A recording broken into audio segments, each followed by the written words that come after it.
expect things to make us happy, and sometimes they can, but only temporarily. It seems that real, lasting happiness comes from within us, and we've got to find a way of channeling it. Durban-born Ruvahn Govender is deeply involved in teaching people the art of living, and he chatted to Mishal about the role that yoga plays in the process. A misty beach is not the kind of place where you'd expect to find a BCom graduate, especially when the sun has barely risen. But this is precisely where Mishal had arranged to meet Ruvahn Govender. Currently studying towards his charter in managerial accounting, this Cape Town postgrad student is also an ardent yoga practitioner. Ruvahn Govender is a young man who credits the practice of yoga for his happiness, health and productivity. Now I'm curious to find out about the solid foundation he's laying for himself, as well as what exactly led him onto this path. Nothing beats personal experience, and Ruvahn had recommended that Mishal bring a yoga mat to soften the pebbly beach. We'll take our arms out at the sides, and nice and slowly with a long deep in-breath, all the way up. Hands together at the top in prayer position, and with a long deep out-breath, we'll take our arms slowly down at the sides, full awareness.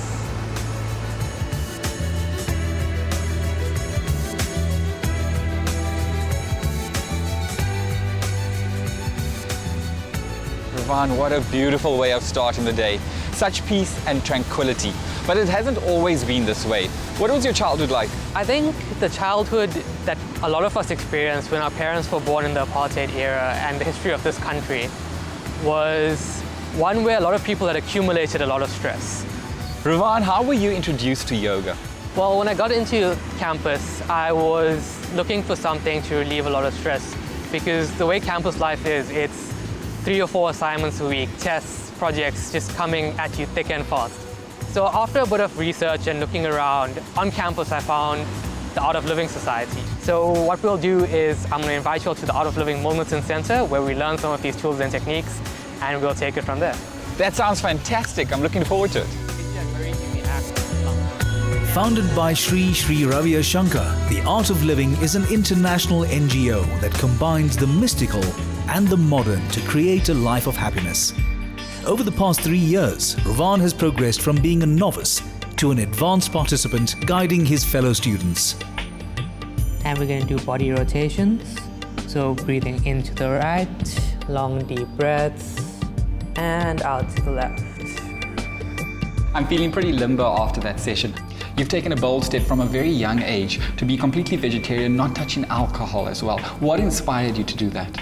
Wanting to do all the things I want to do with the academic pressures, as well as all of the outreach and all of the service, I needed the maximum possible energy. And a vegetarian diet is most conducive to that as well. And alcohol clears our mind. That's why people drink, you know, it lets you relax. But when you have meditation, you're relaxing without any negative side effects. As a postgraduate student, how has yoga assisted you in your student life? I study a lot less and get much better grades. I think what I've noticed is that when I used to write exams, I used to be very stressed out. Like right before a paper, you know, I wouldn't sleep well the night before. And in the paper, you know, in the last 5-10 minutes, you're just panicking where you're writing down so quickly that you're making a lot of silly mistakes. So what the yoga and having that calm state of mind has done is that you sleep well the night before. When you're writing the paper, you're not under any stress where you can avoid making all those silly errors. And how have you taken those principles and incorporated into your everyday life? There's so many deadlines. It's a stage of modern life where there's one deadline after the next. But having that ability to not be stressed out by the deadline and not moving from one stress to the next, you're able to maintain that happiness throughout and maintain that calmness throughout. Yoga isn't the art of living's only purpose, and Ruvahn has been actively involved in projects to bring some comfort and happiness to children from disadvantaged backgrounds, local firefighters, and people in need of winter warmth. Achieving all these wonderful things where you give back, how does that make you feel? Spreading peace and wellness, especially to the youth that really are not aware of these things, are not aware that yoga and meditation can be used as a tool in modern lifestyles.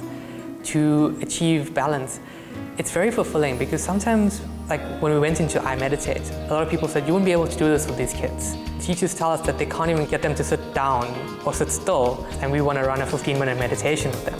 Just seeing how they all responded so well to it. Like little 6-7-year-old kids used to come up to me afterwards and they like fist bumped me and they said, thanks, we really needed that. With our right foot up, pointing towards the back of the room.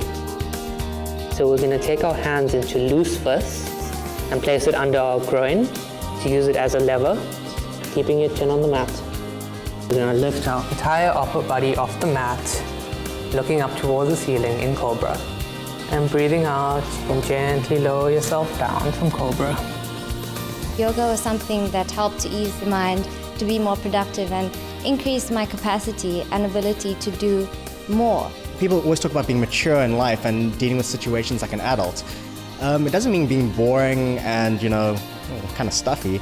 It just means being able to deal with a difficult situation and still be able to treat everyone around you with love and compassion and keep that smile on your face. Happiness is right here, right now. You can't experience it when you're regretting yesterday or even worrying about tomorrow.